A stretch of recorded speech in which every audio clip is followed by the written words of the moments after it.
Bismillahirrahmanirrahim. Atas asma dalem Gusti Allah ingkang maha milah, ingkang maha asih. Anggen kawula cumantaka wantun angaturaken kunci swarga Miftahul Jannati punika mboten saking badhe ngungasaken kalangkungan kula ing babagan falsafah lan tasawuf adhedhasar Islam.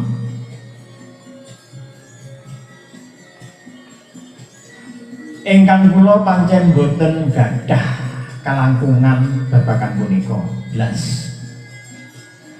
Saektosipun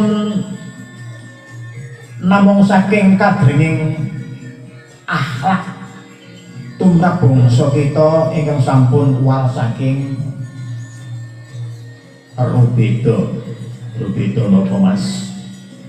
Maneka warna bangsa Indonesia menika kathah rubedanipun nilai penjajahan wonten malih masalah bangsa G30+ lan warni-warni nggih.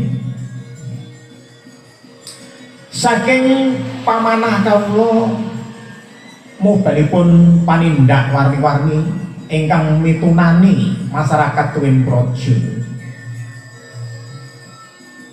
Ngredanipun panindak anyulayani mulangan agama ingkang dipun siaraken para rasul tuwin tuwuhipun gerombolan kebatosan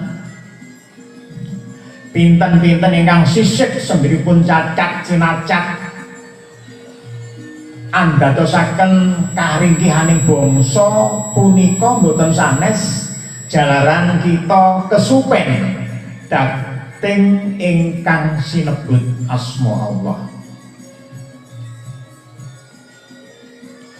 Jalaran saking punika amila serat punika teges mboten sanes inggih namung badhe isi andaran etikat ing atasipun Pangeran ingkang Maha Tunggal miturut salah satunggaling paham.